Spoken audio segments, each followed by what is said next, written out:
Hello बच्चों, मैं प्रभात आपका स्वागत करता हूं अपने YouTube channel white view classes में। तो कैसे हैं आप सभी? बहुत बढ़िया, बहुत ही अच्छी तरीके से पढ़ाई कर रहे होंगे क्योंकि 10th क्लास है और हमें पता है हमारा 10th क्लास बहुत ही इंपॉर्टेंट है हमारे लिए। ठीक है ना? तो आपको पता ही है कि हम आपके लिए क्या लेकर आए हैं। 10th क्लास का सिलेबस पूरी तरीके से आपको हम प्रोवाइड करा रहे हैं यूट्यूब पे। तो आज हमारा जो सेकंड चैप्टर स्टार्ट होगा उसका नाम है पॉलिनोमियल्स। क्या है पॉलिनोमियल्स? अब वैसे आपने देख लिया होगा, पढ़ लिया होगा। आज हम जानेंगे कि पॉलिनोमियल्स किसे कहते हैं, इसके क्या टाइप होते हैं, कौन कौन से टाइप होते हैं, उन्हें क्या बोलते हैं, उनके बारे में सारी चीजें आज हम डिटेल में पॉलिनोमियल्स के बारे में पढ़ेंगे। ठीक है ना? क्योंकि हमारा जो सेकंड चैप्टर जो पॉलिनोमियल्स है वो हमारे लिए इंपॉर्टेंट है, क्योंकि हमें जानना चाहिए, जहां हमें पता होना चाहिए क्या होता है पॉलिनोमियल्स। आप प्रीवियस क्लास में पढ़कर आए होंगे, लेकिन आज हम सारी डिटेल्स पढ़ेंगे, सारे बारे में उसके बारे में जानेंगे जो आपके क्लास में आपको दिया गया। ठीक है, चलिए शुरू करते हैं क्लास हमारी। क्या है पॉलिनोमियल्स? क्या है पॉलिनोमियल्स? पॉलिनोमियल्स किसे कहते हैं, क्या होता है पॉलिनोमियल? सबसे पहले हम पॉलिनोमियल के बारे में जानते हैं कि पॉलिनोमियल्स किसे बोला जाता है। पॉलिनोमियल उसे बोला जाता है N algebraic expression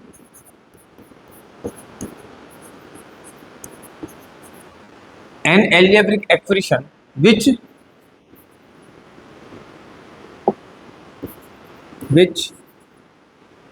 exponents which all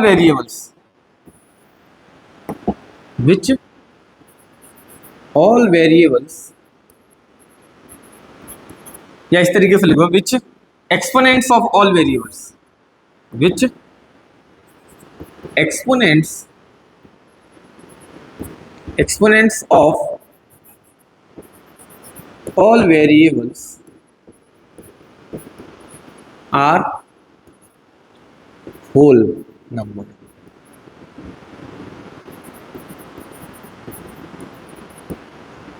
सादा सिंपल भाषा में लिखा है मैंने।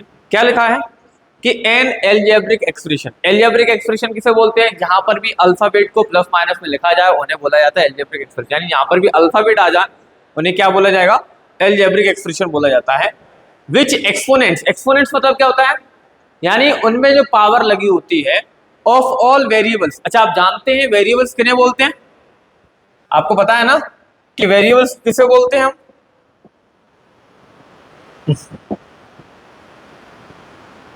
समझिए, पहले सबसे पहले मैंने लिखा कि 4xy + 7। मैंने आपको ये एग्जांपल में दिया, क्या दिया? 4xy + 7। तो आपको पता होना चाहिए जिसमें अल्फाबेट आ जाता है उसे क्या बोला जाता है? वेरिएबल्स। ये आप छोटी क्लास में पढ़कर आ रहे हैं, है ना? ठीक है ना? और जिसमें अल्फाबेट नहीं होता उसे हम क्या बोलते हैं? कांस्टेंट। ठीक, यानी कि आपसे कहा गया है an algebraic expression which exponents of all variables are whole number. यानी जो भी एल्जेब्रिक एक्सप्रेशन है उसके वेरिएबल्स की पावर, एक्सपोनेंट्स मतलब क्या होता है? उनकी पावर।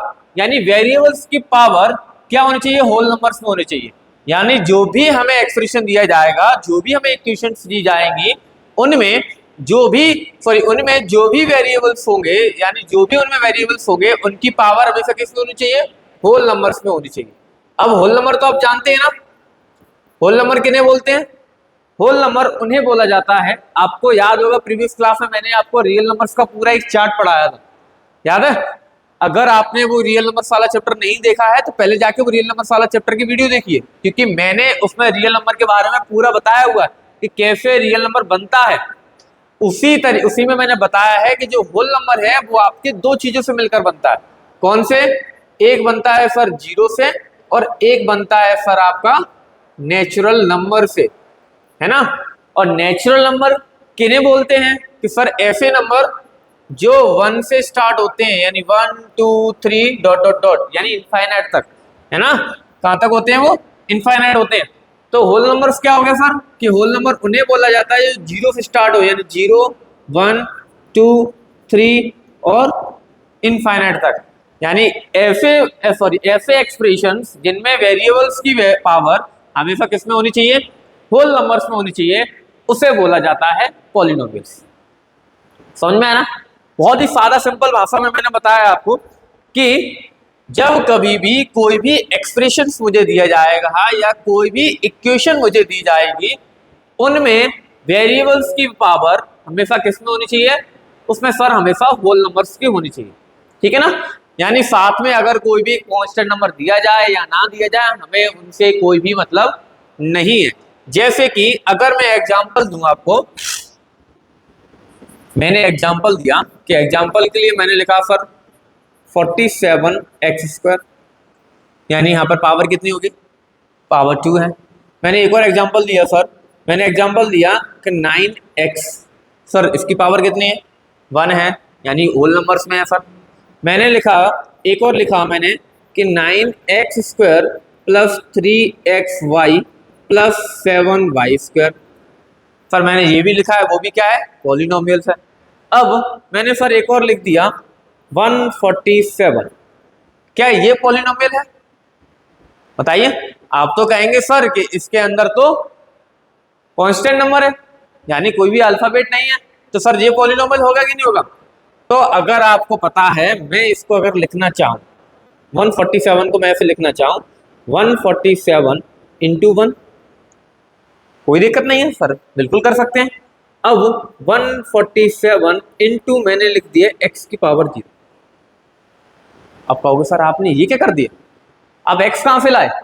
आप कोई भी अल्फाबेट मान सकते हो, आपको पता है कि पावर अगर किसी की भी वैल्यू अगर 0 किसी की भी पावर अगर 0 होती है तो उसकी वैल्यू क्या मानी जाती है, 1 मानी जाती है। तो मैंने लिखा कि सर मैं इसको ऐसे लिख सकता हूं 147 x की पावर 0।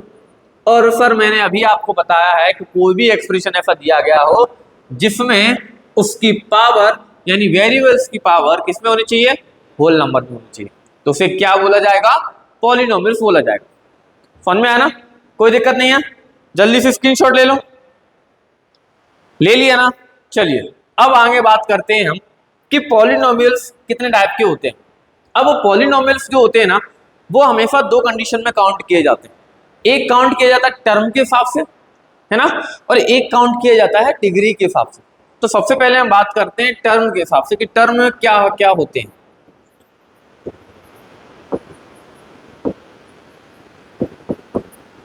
है ना? अब टर्म के हिसाब से जो दिया गया है, पॉलिनोमियल जो होते हैं वो टर्म के हिसाब से हम होते बहुत सारे, है ना, लेकिन हम उनमें 3 काउंट करते हैं, जिनमें कौन कौन सा होता है सर? एक होता है मोनोमियल, सर दूसरा होता है बाइनोमियल, और सर तीसरा होता है ट्राइनोमियल, है ना।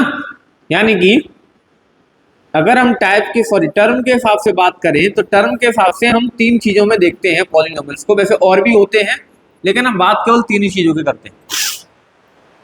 अब कैसे बात करते हैं वो बात को समझिए। सबसे पहले अगर जैसे मैंने लिखा, जैसे मैंने आपको कोई भी एक अल्फाबेट से कोई भी दिया एग्जांपल, मैंने लिखा 4x।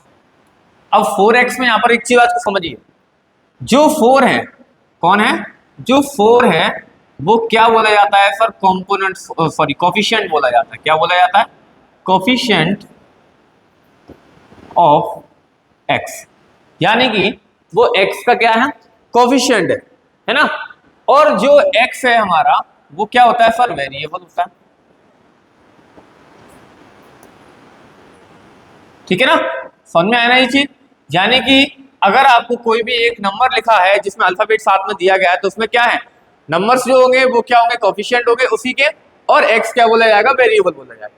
अब इसी में अगर हम बात करें कि टर्म के हिसाब से, अब टर्म जैसे समझते हैं, टर्म होता क्या, जैसे मैंने आपको इक्वेशन लिख के दी 4xy + 9xz + 11yz + 1, मैंने आपको ये इक्वेशन लिख कर दी। मैंने पूछा कि बताइए पहले इसमें कितने टर्म, तो हमेशा याद रखना जब कभी भी कोई भी नंबर अगर मल्टीप्लाई और डिवाइड में लिखा जा रहा है, यानी कोई भी वेरिएबल किस में लिखा है, मल्टीप्लाई और डिवाइड में लिखा है। अगर मैं कहूं कि ये 4x5 लिखे किसमें आपस में, ये किस चीज से जुड़े हुए हैं, तो सर ये जुड़े हुए हैं आपस में एक दूसरे से मल्टीप्लाई, है ना। जैसे मैंने यहाँ पर लगा दिया 5 नीचे लगा दिया, तो मैं कहूंगा सर कि ये जो जुड़े हुए हैं वो किससे जुड़े हुए हैं, ये आपस में मल्टीप्लाई से भी जुड़े हुए हैं और डिवाइड से भी जुड़े हुए हैं। यानी मैं कहूंगा कि सर 9 मल्टीप्लाई से किसके साथ, x के साथ, और किसके साथ, z के साथ, और साथ में सर 5 का डिवाइड भी है, यानी वो 1/5 के साथ मल्टीप्लाई में, या मैं बोल सकता हूँ 1/5 मल्टीप्लाई में या 5 डिवाइड में। यानी कि जब कभी भी ये चीजें मल्टीप्लाई और डिवाइड में साथ में लिखे होते हैं तो तब तक तो वो कोई क्या काउंट होते हैं, एक ही टर्म काउंट होते हैं। लेकिन जैसे ही उनके बीच में प्लस या माइनस लगा दिए जाते हैं तो वहीं से वो क्या चेंज हो जाते हैं, वो टर्म में काउंट करने लगते हैं। यानी यही काउंट होने लगते हैं किसमें, टर्म में। यानी कि मैं कहूंगा सर इसमें कितने टर्म हो गए, कि सर पहला टर्म ये हो गया, फिर सर दूसरा टर्म ये हो गया, सर तीसरा टर्म ये हो गया, और चौथा टर्म ये हो गया। समझ में आया ना। यानी इसी तरीके से मैं बोल सकता हूं कि सर ये सारे टर्म काउंट होते हैं। अब बात करते हैं कि जो तुम्हें टर्म दिए गए हैं, यानी किसमें टर्म दिए गए, कि पहला टर्म दिया है मोनोमियल। तो मोनोमियल मतलब होता है इसके नाम में ही इसका काम छुपा हुआ है। मोनो मतलब सिंगल की बात कर रहे हैं, यानी एक ही टर्म, यानी कोई भी एक ऐसा एग्जांपल जिसमें क्या हो, सिर्फ एक ही टर्म लिखा हो, उसे क्या बोला जाता है, मोनोमियल पॉलिनोमियल। ठीक है ना। यानी कि ऐसे मैंने एग्जांपल एक और लिखा कि 9x², तो क्या हो गया, एक हो गया 7xy, फिर एक हो गया 9x²। तो यानी ये सब क्या है तो सर ये आपस में मल्टीप्लाई में, लेकिन है सिंगल सिंगल टर्म में लिखे हुए हैं, यानी इसे क्या बोला जाएगा सर, मोनोमियल बोला जाएगा। अब इसी तरीके से अगर हम बात करें बाइनोमियल की, बाइनो मतलब होता है दो, और दो बाइनोमियल की बात कर रहे हैं, यानी कितने टर्म होंगे, दो टर्म होंगे। यानी सर मैंने लिख दिया एक 3x² प्लस 9x, तो सर ये कितने टर्म हो गए, दो टर्म हो गए। इसी तरीके से ट्राइनोमियल में मैंने लिखा कि 7x² प्लस 5x प्लस 4, तो ये दे दिया मुझे कितने टर्म हो गए सर, तीन टर्म हो गए। यानी कि इसी तरीके से जब आपके एक टर्म होगा तो उसे क्या बोला जाएगा, मोनोमियल बोला जाएगा। सर इसी तरीके से अगर दो टर्म होंगे तो उसे बाइनोमियल बोला जाएगा, और सर इसी तरीके से अगर तीन टर्म होंगे तो उसे क्या बोला जाएगा, क्या बोला जाएगा, ट्राइनोमियल बोला जाएगा। समझ में आया ना। तो अब जल्दी से पहले इसका स्क्रीनशॉट ले लो, फिर हम अगले टर्म की बात, अगले पार्ट की बात करते हैं। चलिए अब टर्म के हिसाब से तो हो गए, अब बात करते हैं डिग्री के हिसाब से। किसके हिसाब से, डिग्री के हिसाब से।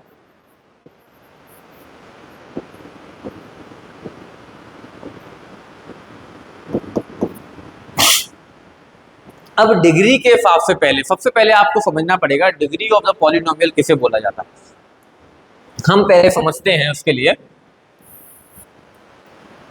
कि डिग्री ऑफ पॉलिनोमियल किसे बोलते हैं।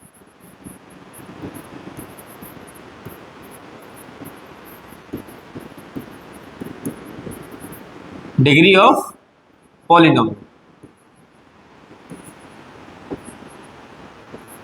चलिए इसके लिए मैंने पहले कुछ एग्जांपल लिख लिए। मैंने लिख दिया 9x की पावर 10 प्लस 4x² प्लस 5। दूसरा लिखा मैंने 7x 5 4x² plus 3x plus 9। और एक और लिख दिया मैंने कि 7 की पावर 6 प्लस 5 की पावर 3 प्लस 4x। मैंने आपको ये लिख के दिया, मैंने ये एग्जांपल दिया, और मैंने कहा कि आपको बताना है इनमें कि इनका क्या है, इनका polynomial, sorry degree of polynomial क्या है, वो ये आपको बताना है। अब डिग्री ऑफ पॉलिनोमियल का मतलब होता है सर, अगर हम इस बात करें कि डिग्री ऑफ पॉलिनोमियल का, तो इसका मतलब होता है हाईएस्ट पावर, हाईएस्ट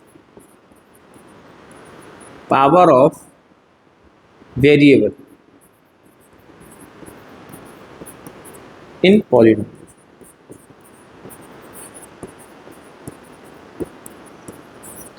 क्या है, highest power of variable in polynomial, यानी जो पावर दी गई है मुझे वेरिएबल्स की, वो क्या हो, उनमें सबसे ज्यादा हो, उसे ही बोला जाता है सर क्या, डिग्री ऑफ पॉलिनोमियल। क्या बोला जाता है, डिग्री ऑफ पॉलिनोमियल। अब डिग्री ऑफ पॉलिनोमियल अगर आपको बोला जाता है तो मैं कहूंगा कि सर इस इक्वेशन की डिग्री ऑफ पॉलिनोमियल कितनी होगी, तो सबसे हाईएस्ट पावर कौन सी है 10, तो यानी सर इसकी 10 होगी। सर इस इक्वेशन की कितनी होगी, तो सर इसकी पावर हाईएस्ट कितनी है 5, तो सर 5 होगी। और इस इक्वेशन की कितनी होगी, तो सर इसकी 6 है, यानी इसका क्या होगा 6। समझ में आया ना, डिग्री ऑफ पॉलिनोमियल समझ में आ गया। यानी कि जब कभी भी कोई भी पॉलिनोमियल यानी कोई भी एक्सप्रेशन यानी कोई भी इक्वेशन हमें दी जाएगी, तो उस इक्वेशन की सबसे बड़ी पावर यानी highest power of the polynomial क्या बोला जाएगा, डिग्री ऑफ द पॉलिनोमियल। ठीक है ना। अब डिग्री ऑफ पॉलिनोमियल हमें समझ में आ गया क्या होता है। अब बात करते हैं कि सर डिग्री में पॉलिनोमियल के कितने टाइप होते हैं। तो यहां पर भी हम कितने टाइप की बात करते हैं सर, 3 टाइप की बात करते हैं। सबसे पहला लीनियर पॉलिनोमियल, दूसरा क्वाड्रेटिक पॉलिनोमियल, तीसरा क्यूबिक पॉलिनोमियल। ठीक, यानी हमेशा हम इन 3 चीजों की बात करते हैं इसमें। ठीक है ना।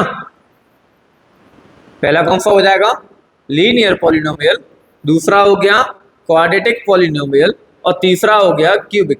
देखो इसके आगे होते भी हैं, लेकिन हम इन तीनों में ही बात करते हैं क्योंकि हमें इन तीनों के ही तुम्हारे सिलेबस में दिया जाता है और इन तीनों के बारे में जानकारी।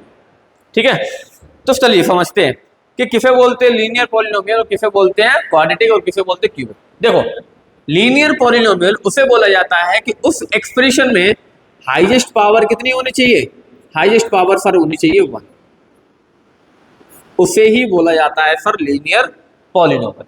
जैसे कि एग्जांपल में समझते हैं, मैंने लिखा 7x, मैंने लिखा 94y, तो ये क्या है लीनियर पॉलिनोमियल। क्यों, क्योंकि इनके अंदर जो पावर दी गई है वो कितनी हाईएस्ट पावर कितनी है 1 है।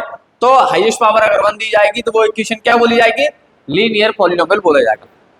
जैसे कि अब क्वाड्रेटिक की बात करें तो क्वाड्रेटिक में क्या होता है सर, हाईएस्ट पावर कितनी होनी चाहिए सर 2 होनी चाहिए, और हाईएस्ट पावर अगर 2 है तो इसका एग्जांपल होगा सर क्या 4x² + 7x + 5। ये यानी मैंने एग्जांपल क्या लिया 4x² + 7x + 5, यानी इस एक्सप्रेशन में हाईएस्ट पावर कितनी है सर 2 है। तो इस एक्सप्रेशन को क्या बोला जाएगा, इस पॉलिनोमियल को क्या बोला जाएगा सर क्वाड्रेटिक पॉलिनोमियल बोला जाएगा। तीसरा क्या है, तीसरे में सर हमें हाईएस्ट पावर कितनी जाती है, क्यूबिक में कितनी होगी सर 3। अब 3 हाईएस्ट पावर होगी, यानी इसका एक्सप्रेशन क्या होगा, एक्सप्रेशन हो गया सर 4x³ + 4x + 5। ये दिया, समझ में आया ना। यानी जिस एक्सप्रेशन की पावर हाईएस्ट पावर यानी डिग्री ऑफ द पॉलिनोमियल कितनी होगी और उसकी 1 होगी, तो उसे क्या बोला जाएगा सर लीनियर पॉलिनोमियल बोला जाएगा। और जिस पॉलिनोमियल की सर डिग्री ऑफ पॉलिनोमियल कितनी होगी सर 2 होगी, तो उसे क्वाड्रेटिक बोला जाएगा। और जिस एक्सप्रेशन की डिग्री पॉलिनोमियल कितनी होगी सर 3 होगी, तो उसे क्या बोला जाएगा, क्यूबिक पॉलिनोमियल बोला जाएगा। समझ में आया ना, कोई दिक्कत नहीं ना। तो जल्दी से स्क्रीनशॉट ले लो फिर आगे करते हैं। चलिए अब बात करते हैं हम इसके आगे जीरोस ऑफ पॉलिनोमियल की बात करते हैं कि जीरोस ऑफ पॉलिनोमियल किसे बोला जाता है।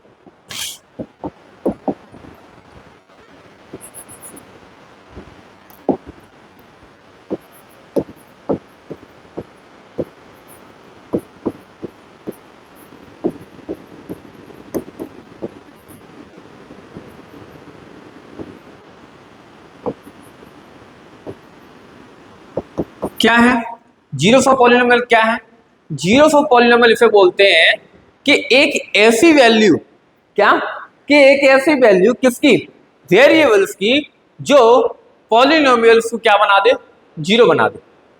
क्या बना दे, जीरो बना दे। जैसे मैं कहूं कि द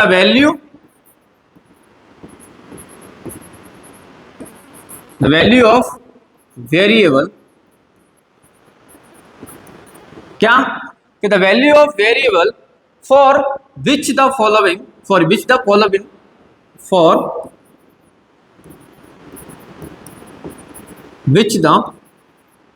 पॉलिनोमियल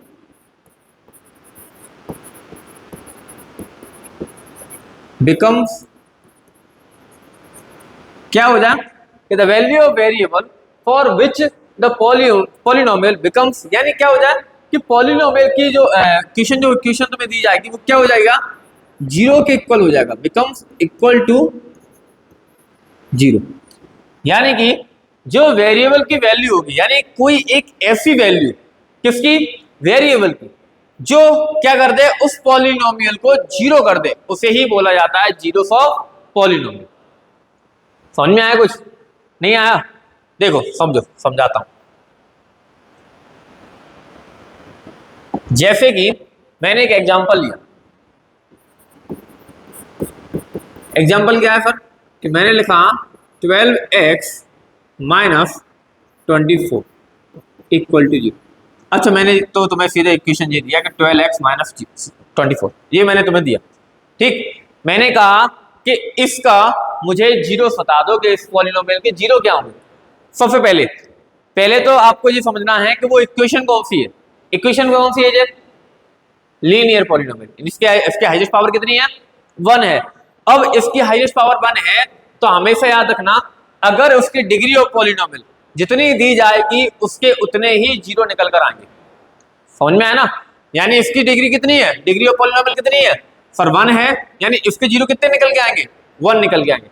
अब जीरो निकाले कैसे जाएंगे, समझो। मैंने आपसे कहा जब मुझे निकालना कब है, कि कब निकालना है कि ये जो पॉलिनोमियल है क्या बन जाए, जीरो बन जाए, तभी तो जीरो से निकालोगे। यानी यहां पर मैं वेरिएबल की जो वैल्यू पुट करूंगा और पुट करने के बाद जो आंसर आएगा वो क्या आना चाहिए, जीरो आना चाहिए, है ना? तो मैंने इसे जीरो के इक्वल कर दिया। यहां से मैं अगर वैल्यू निकालना चाहूं तो 12x, ये माइनस का 24 उधर है, किसका हो जाएगा? प्लस का, यानी प्लस का 24 हो गया। अब 12 इधर किसका है, मल्टीप्लाई का ना, तो x इक्वल टू हो गया 24/12, यानी x की वैल्यू कितनी आ गई, x की वैल्यू आ गई सर 2। अब यानी कि 2 क्या है सर, 2 जो है वो इसका जीरोस ऑफ पॉलिनोमियल है।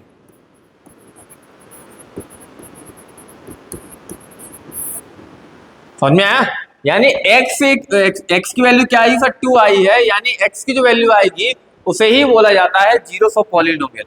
यानी कि x की वैल्यू यहां अगर मैं पुट कर दूं, पुट करके देखो, चलो मैंने पुट किया तो 12 मल्टीप्लाई 2 माइनस 24, ठीक। 12 टू जा 24 माइनस 24, यानी कितना आ जाएगा, zero.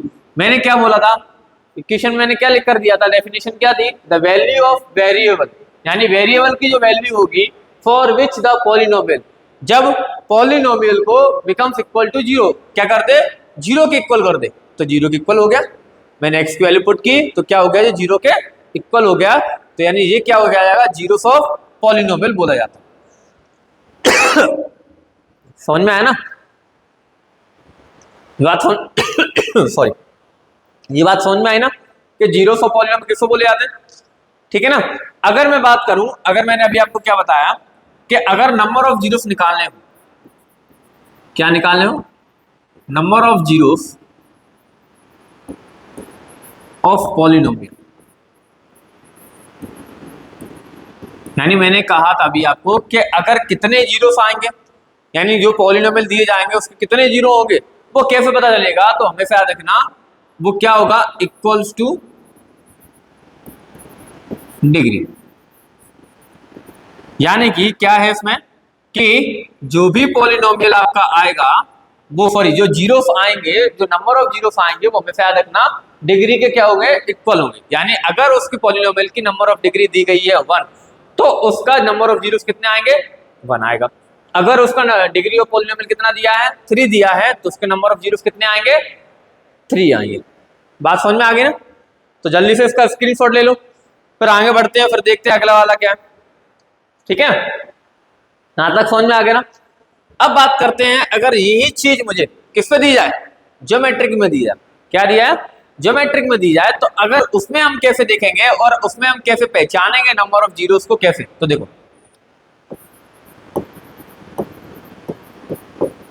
Geometrical geometrical meaning of zeros of polynomial, यानी अगर आपको कोई भी ग्राफ दे दिया जाए और उस ग्राफ में कहा जाए कि बताइए इस ग्राफ में कितने नंबर ऑफ जीरोस होंगे, वो आपको पहचानना। तो हम कैसे निकालेंगे उस चीज को समझते हैं, ठीक है ना। उस चीज को हम समझते हैं कि कैसे हम उसके नंबर ऑफ जीरोस निकाल सकेंगे और कैसे हम उसमें पहचान सकेंगे कि इसमें कितने जीरोस आएंगे, ठीक है। जैसे एग्जांपल के लिए समझते हैं, एग्जाम्पल के लिए हम समझते हैं यहाँ पर सबसे पहले 2D में देखते हैं। मैंने एक लाइन ले ली, ये रही, चलो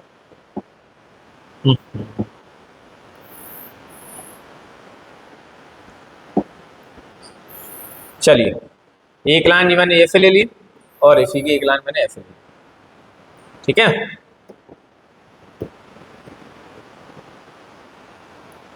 चलिए समझिए, मैंने क्या बताया कि सर यहाँ पर जो होगा ये क्या होगा हमारा, सर ओरिजिन होगा, ये क्या होगा, ओरिजिन होगा, है ना। अब मैंने कहा कि सर मान लीजिए कि मैंने कहा कि सर एक ग्राफ है जो इस तरीके से बना हुआ है, किस तरीके से बना हुआ है सर, इस तरीके से बना हुआ, ठीक है ना, इस तरीके से बना हुआ, इस तरीके से बना हुआ है। मैंने कहा कि सर इस इक्वेशन का, जैसे अगर मैंने कहा कि तुम्हें क्या निकालना हो कि find the number of zero, जैसे क्वेश्चन दिया गया है find the number of zeros of px, यानी आपको कोई एक इक्वेशन दी गई है उसके क्या निकालना है, यानी इक्वेशन कौन है, px दिया गया है, उसके नंबर ऑफ जीरोस निकालने, और ये आपको इस तरीके से ग्राफ दिया हुआ है। तो इसके नंबर ऑफ जीरो कितने आएंगे, यानी इसके नंबर ऑफ जीरोस कितने आएंगे ये आपको बताना है।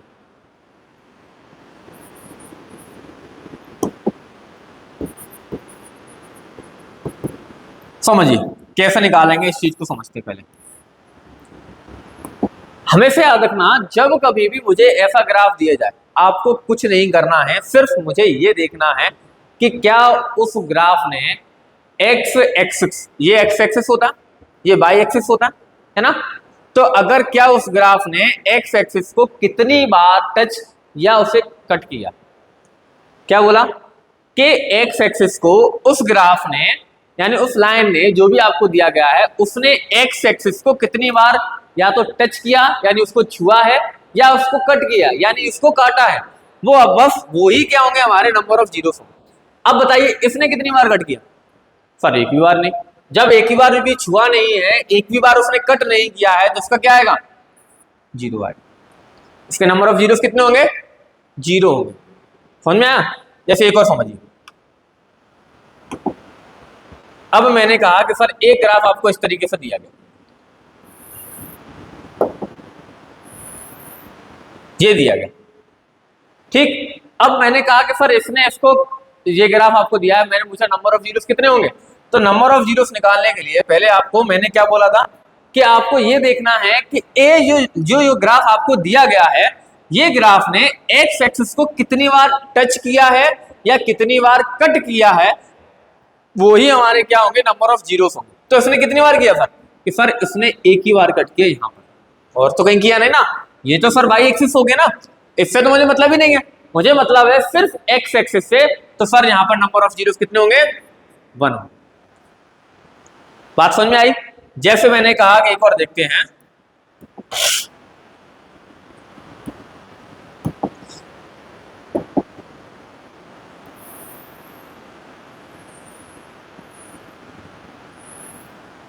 ये दिया, ये ग्राफ दिया गया और मैंने कहा कि बताओ कि इसके नंबर ऑफ जीरोस कितने होंगे। तो मैंने कहा सर इसने जो ग्राफ ने कितनी बार कट किया सर, एक तो यहां पर कट किया, कट नहीं किया सॉरी, यहां पर क्या किया इसने, केवल टच किया है, तो एक बार यहां पर टच किया है सर, एक बार यहां पर टच किया, तो इसके नंबर ऑफ जीरोस कितने होंगे, इसके नंबर ऑफ जीरोस होंगे सर 2। कितने होंगे, नंबर ऑफ जीरोस कितने होंगे सर 2। बात समझ में आई। जैसे मैंने एक और दिया, एक और एग्जांपल समझ लो,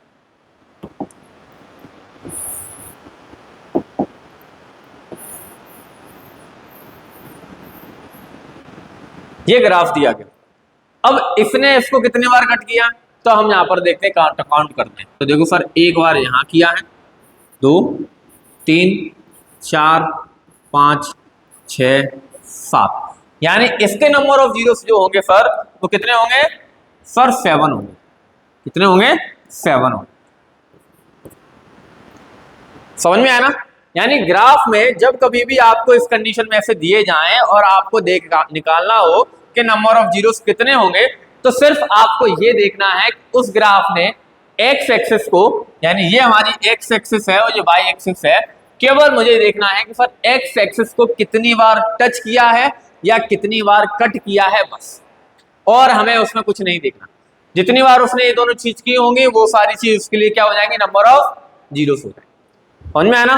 तो जल्दी से इसका स्क्रीनशॉट ले लो, फिर हम आगे बढ़ते हैं।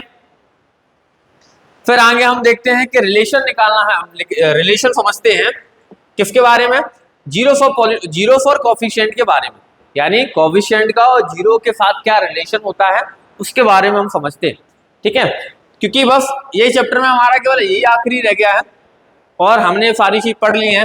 सर समय पढ़ना है क्या कि सर जीरोस और कोफिशिएंट के बीच में क्या रिलेशन होता है, उनके बारे में हम समझते हैं। ठीक है, तो चलिए देखते हैं क्या है।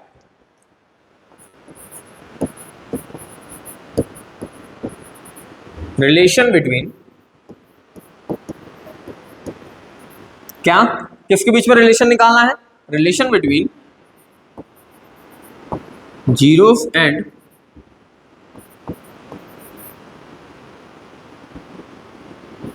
Coefficient of polynomial.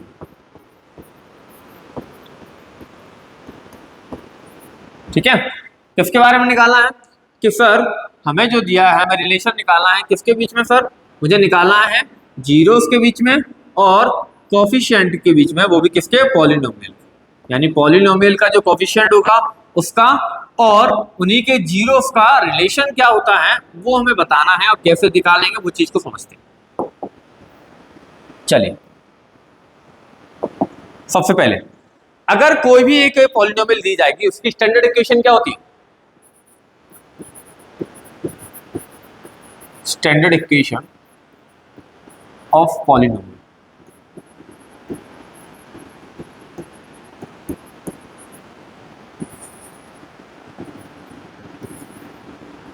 क्या होगा, ये होता है sir a x square plus b x plus c. ठीक है, क्या होता है, a x square plus b x plus c. अब हमने मान लिया एंड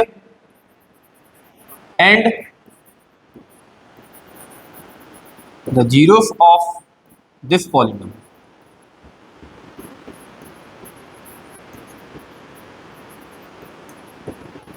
क्या, अल्फा एंड बीटा। क्या माना मैंने कि ये जो इक्वेशन हमारी होती है उसके मैंने जीरोस क्या मान लिए सर, अल्फा और बीटा मान लिया। ठीक है, क्या मान लिया, अल्फा और बीटा मान लिया। अब इसके हिसाब से मुझे दो कंडीशन दी जाती है। क्या होता है, एक सम ऑफ जीरोस, यानी अल्फा प्लस बीटा, ये किसके इक्वल होता है, माइनस बी अपॉन ए के। और दूसरा क्या है, प्रोडक्ट ऑफ जीरो,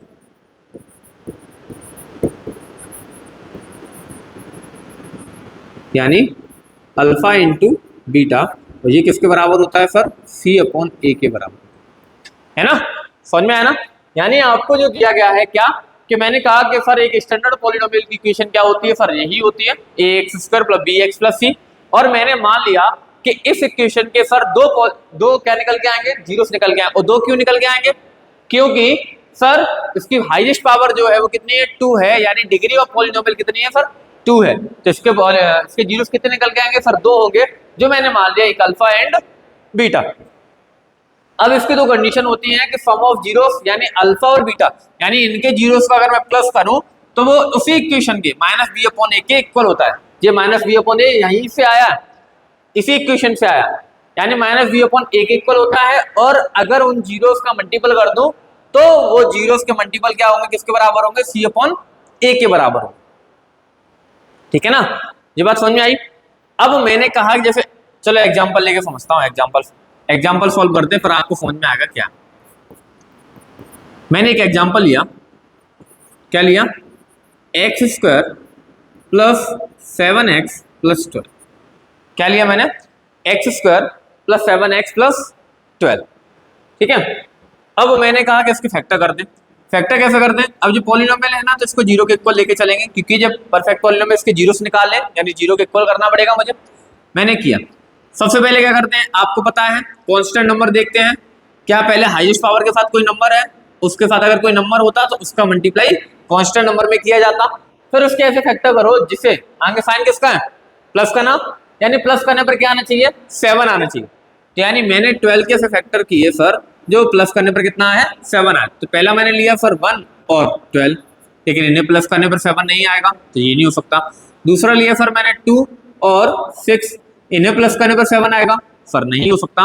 अगला मैंने लिया सर 3 और 4, इन्हें प्लस करने पर सर 7 आएगा, यानी ये 3 और 4 इसके क्या हो जाएंगे, फैक्टर हम कर सकते हैं 12 के, है ना।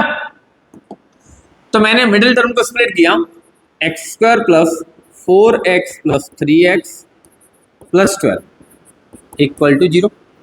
दोनों में क्या कॉमन आ रहा है, x कॉमन आ रहा है, यानी x प्लस 4 यहाँ पर हो गया, प्लस यहाँ पर क्या आ रहा है 3 कॉमन आ रहा है, यानी x प्लस 4 यहाँ पर हो गया इक्वल टू 0। अब दोनों में क्या कॉमन आ रहा है, x प्लस 4 और इधर हो गया x प्लस 3 इक्वल टू 0। अब आपको पता है कि अगर कोई भी दो नंबरों का मल्टीप्लाई अगर मैं 0 आता है तो इसमें क्या कंडीशन बन सकती है, 3 कंडीशन बनेगी। 3 कंडीशन क्या, सर पहला वाला 0 हो सकता है, ठीक, दूसरे वाले में सर दूसरा वाला 0 हो सकता है, और तीसरी कंडीशन में सर कि दोनों ही 0 हो सकते हैं। तो हम मान के चल रहे हैं कि सर दोनों ही 0 हो सकते हैं, यानी दोनों को मैंने 0 के इक्वल कर दिया। पहले लिया मैंने x प्लस 4 इक्वल टू 0, फिर लिया मैंने x प्लस 3 इक्वल टू 0, ठीक। यहाँ से मैंने x की वैल्यू निकाली तो क्या आएगा, -4 आया, यहाँ से x की वैल्यू निकाला मैंने, क्या आएगा -3 आएगा, है ना, कोई दिक्कत। अब आपको पता है कि नंबर ऑफ जीरोस हमारे पास क्या आ गया सर, एक -4 आ गया, एक -3, क्योंकि नहीं बोलते हैं वेरिएबल्स की वैल्यू को ही बोला जाता है जीरोस। तो सर हमारे पास जो जीरोस आ गया वो सर आ गया -4 और -3। अब आपको यहाँ पर प्रूफ करना है, क्या ये चीज प्रूफ करना है कि ये जो दिया गया है सम ऑफ जीरोस किसके इक्वल होने चाहिए, इसके साथ। तो देखो प्रूफ करते हैं। सम ऑफ जीरोस मतलब -4 प्लस -3, दोनों को ऐड करना, यही तो दिया, दोनों को ऐड करना, और एक किसके बराबर होना चाहिए, -b/a। -b/a मतलब ये यहाँ पर a हो जाएगा, ये b और ये c, है ना। तो b की वैल्यू क्या हो गई, -7 अपॉन a की वैल्यू कितनी है, यहाँ पर क्या है a के साथ कुछ नहीं है, यहाँ पर a के साथ 1 यानी 1 होगा। मैंने सॉल्व किया तो -4 -3 इक्वल टू -7, यानी -7 इक्वल टू -7। तो सर एक कंडीशन तो यहाँ पर प्रूफ हो गई, यानी ये वाली जो कंडीशन है सर दोनों इक्वल हो रहे हैं, यानी दोनों को प्लस करने पर इक्वल आ रहा है, ठीक है। अब दूसरी वाली कंडीशन देखते हैं, कौन सी, प्रोडक्ट वाली। प्रोडक्ट कौन है, -4 इंटू -3, ये किसके इक्वल होना चाहिए, c/a के इक्वल होना चाहिए। मैंने मल्टीप्लाई किया, माइनस माइनस क्या होगा प्लस, यानी क्या हो जाएगा 12, और यहाँ पर c की वैल्यू क्या होगी सर 12 होगी, और अपॉन में a की वैल्यू क्या 1, तो नीचे 1 का कोई मतलब नहीं होता, यानी सर यहाँ पर भी दोनों कंडीशन फुलफिल हुई। समझ में आया ना, यानी यही तुम्हारा रिलेशन होता है किसके बीच में, जीरोस के बीच में और कोफिशिएंट के बीच में। आपको डायरेक्ट दिया जाता है कि आपको प्रूफ करना है कि क्या इनके जीरोस और कोफिशिएंट के बीच में क्या रिलेशन बन रहा है, वो आपको बताना पड़ता है, ठीक है।